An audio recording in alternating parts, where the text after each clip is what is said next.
love you too, Peyton. Hey guys, as Brock said, my name's Ava. I'm in Sarah and Stacy's group. For those of you that don't, wait, I already said that, sorry. A little bit about me. I'm 16 years old. I'm a sophomore at Ballard High School. I'm a pretty competitive soccer player, and something a lot of people don't know about me is that I've been playing the violin since I can remember. I consider myself a pretty adventurous person, and I often find myself doing the most random of activities, from mountain biking to rock climbing and kayaking. Basically anything that will give my mom a heart attack. I also really enjoy to read, which has been recently helpful in my faith walk.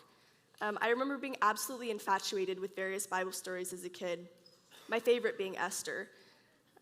And when I sat down to write this a few days ago, I found myself flipping through some old passages that I had bookmarked and highlighted in my Bible, and I came across one of my favorite verses, and in the book of Romans 5:8 to be exact, and it reads, "You are more loved than you will ever know by someone who died to know you." And that's the NIV translation. I remember reading this verse time and time again throughout my middle school years. And as someone who struggled with self-worth and knowing their true purpose, I found this verse very comforting, and I turn to it often, even to this day. I grew up in the church with two very godly-centered parents.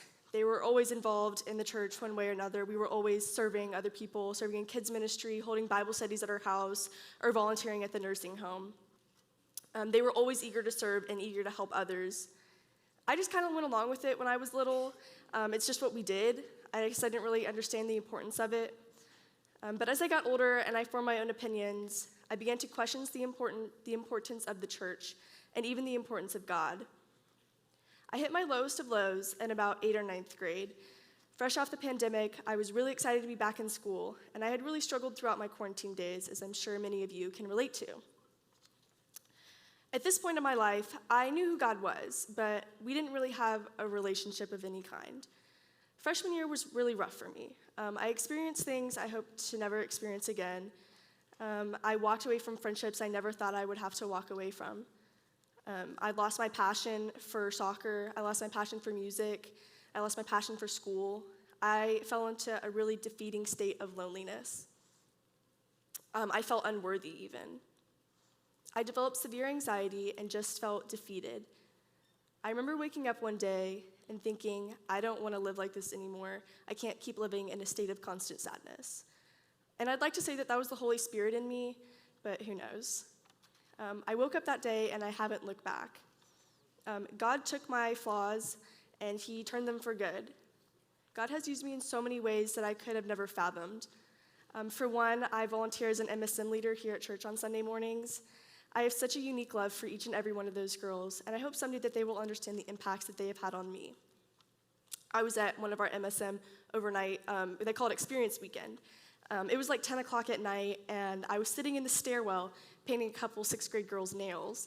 And out of nowhere, one girl turns to me, and she had never been to church before. She was invited by a friend, so this whole idea of like God in church wasn't really something on her radar. She turns to me and she said, "God is real." And I didn't kind of know what to say. I didn't know where she was going with this. And I just said, like, yeah, he is. And she goes, "I know he must be real because I don't know any other teenage girls who would give up their weekend to hang out with me and teach me about Jesus."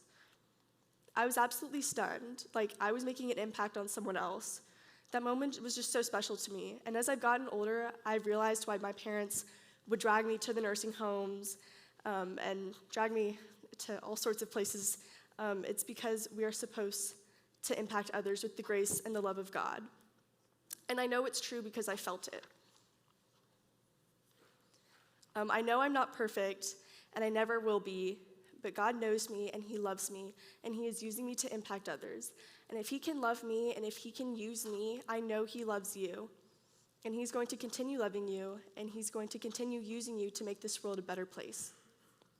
But ultimately, we can only do this when we have a relationship with him.